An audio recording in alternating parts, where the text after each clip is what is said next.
E nós recebemos agora aqui no estúdio do NT Sul o deputado Edson Brum, presidente da Assembleia Legislativa. Deputado, boa tarde, seja bem-vindo ao nosso programa. Boa tarde, o prazer é todo meu poder estar pessoalmente aqui. Ok, bom, o senhor está hoje em Cachoeira do Sul, participando de uma série de atividades, primeiramente o Câmara nas escolas, nossa equipe acompanhou, mas o Estado está em ebulição, especialmente nessa segunda-feira, com parcelamentos de salários e tudo mais. O senhor me disse agora há pouco que recebeu uma ligação, que tem uma agenda com o governador hoje ao fim do dia. O que se projeta, como é que soa para a Assembleia Legislativa também o anúncio de parcelamento de salários? Olha, primeiro registrar que a ação muito positiva da Câmara de Vereadores em levar o conhecimento, a discussão política, o que cada órgão, cada competência tem, aqueles que são eleitos, os vereadores, o prefeito, o deputado, participando ativamente, e claro que estando dentro de uma escola pública estadual, num momento que os professores estão em estado de greve, o assunto tornou esse. Tanto que nós fizemos um debate bastante transparente e, ao final, também só com os professores. Não é? E aí explicamos essa questão. Na realidade, não foi o Sartori que deixou essa situação. Essa situação vem de 40 anos, 50 anos. Nos últimos 44 anos, somente 7 anos o Estado arrecadou mais do que gastou. Exato. Eu, que faço oposição ao PT e fiz ao governo Tarso, eu tenho convicção que ele agravou. Ele aumentou em 11 bilhões a despesa. Deu aumento sem dizer de onde é que teria o dinheiro para pagar, por exemplo. E isso caiu no colo do Sartori. Por isso o atraso do salário agora. Agora, o próprio governador nos chamou agora para uma reunião à tardinha, à noite. Eu já, desde sexta, estou articulando uma reunião com o presidente do Tribunal de Contas, o presidente do Tribunal de Justiça, mais o Procurador-Geral de Justiça e também o Defensor Público Geral do Estado, para ver o que os outros poderes e as outras instituições podem ajudar o governo. Nós da Assembleia estamos diminuindo o custo aonde a gente pode. A Assembleia poderia gastar até 3% do orçamento, gasta 1,38%. Mas a gente sabe que é uma situação muito grave.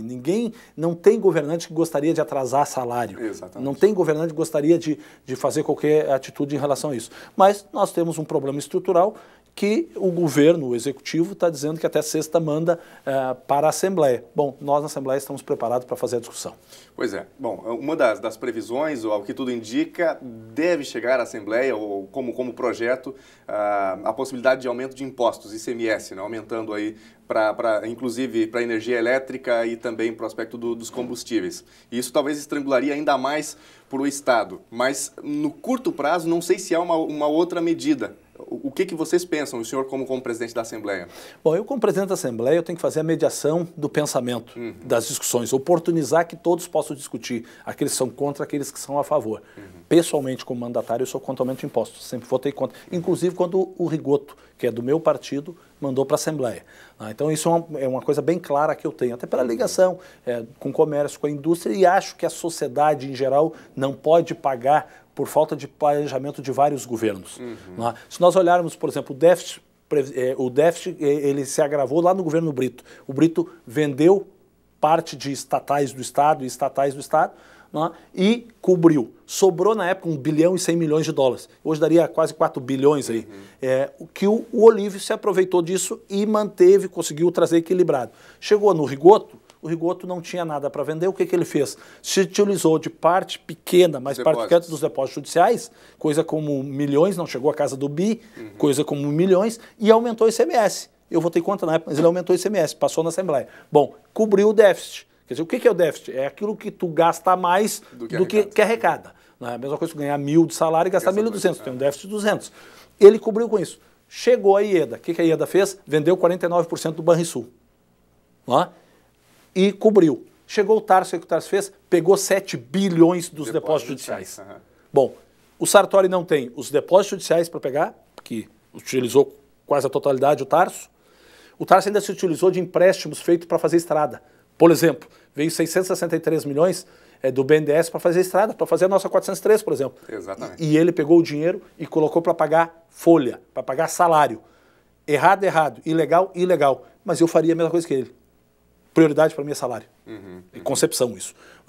Então eu não condeno por isso. Foi o que ele tinha. Hoje o Sartori tem que fazer a estrada ou devolver o dinheiro. Não tem nem a estrada porque o Tarso não iniciou e nem o dinheiro porque o Tarso gastou. Mas tem que devolver. Mas tem que devolver para o BNDES. Exato. Ou começar as estradas. Então tu vê o abacaxi que o Sartori pegou.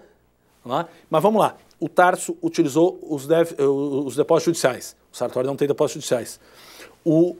A Ieda vendeu 49% do Banrisul. O Sartori é contra a venda do Banrisul porque ele dá lucro. Tu tem que fechar ou vender, então, o que dá prejuízo. Empresas que vêm ao longo dos anos dando prejuízo. Quer dizer, a torneira vazando dentro de casa, quer dizer, aí a conta aumentando. Aí entraria CE e outras mais? Não sei. O legislativo ainda não foi comunicado e eu não tenho essa informação. Mas qualquer tipo de venda de empresa não vai ser o Sartori que vai decidir. Vai ser o povo por plebiscito. O que ele pode fazer é fusão entre fundações, que às vezes tem fundações demais no Estado. 20 e poucas fundações, poderia ter menos. E com isso diminuir o presidente, os diretores, diminuir veículos. Como ele fez? O Sartori cortou na própria carne. Ele extinguiu 10 secretarias, 35% dos CCs. No primeiro mês de governo. Isso dá 1 bilhão a menos de despesa por ano do que tinha o Tarso, que tinha a República dos CCs lá. Então, vamos lá. O Tarso usou os depósitos judiciais. A Ieda vendeu 49% do Banrisul. O Rigoto aumentou o ICMS num período. O Olívio se utilizou de sobra das privatizações e de um recurso que o Fernando Henrique mandou. Pelo fato de ter sido privatizado parte de estradas federais junto nos polos, a 290, a 386 e a 116, o Fernando Henrique, no último mês do Olívio, mandou em torno de 350 milhões que ele pagou o salário. Ok? E o Brito fez as privatizações, pois o Sartori não tem nada disso. Tem que cortar mesmo. Cortar o quê? Cortar o que dá prejuízo, cortar o que está vazando, cortar o que custa muito dentro do Estado. E ele começou, o Sartori devolve a metade do salário dele. Começou dando exemplo pessoal, que não influi financeiramente em nada, mas deu o exemplo pessoal dele. Metade do salário dele. A Maria Helena Sartori, que é a primeira dama, é secretária de Estado, devolve a metade do salário dela. Não tem caso no Rio Grande do Sul de governador e secretário que devolveram a metade do salário. E os dois estão fazendo, para dar o exemplo pessoal deles. Agora, deputado, chegando o projeto, por exemplo, de aumento de impostos, embora o senhor tenha uma posição pessoal contrária a essa questão de aumentar a arrecadação através de aumento de impostos, e caso isso se consolide mesmo, o senhor vai articular de alguma maneira a não aprovar o projeto, mas aí conflitaria com o governo? Eu não posso fazer isso como presidente da Assembleia. Eu tenho que dar todas as condições para ambos os lados, aqueles que são a favor e contra, e não só nesse projeto, em todos os projetos, de ter todas as condições legais da discussão, do contraponto e da informação. Quer dizer, tem que ter informação para que eles possam fazer os seus estudos, tomarem suas decisões, os parlamentares, porque na realidade o parlamentar representa a vontade do povo. Exato. 100% que está na Assembleia, o único poder que representa 100% da população é a Assembleia, porque é proporcional, assim como a Câmara de Vereadores. O governo, o executivo, ele é eleito por maioria, 50% mais um. O judiciário é por concurso público. Então quem representa o povo é o legislativo. Então a gente sabe que vai virar uma panela de pressão nos próximos dias da Assembleia, mas a Assembleia tem condições de fazer um debate maduro e votar contra ou a favor, e é isso que nós vamos proporcionar para os 55 parlamentares.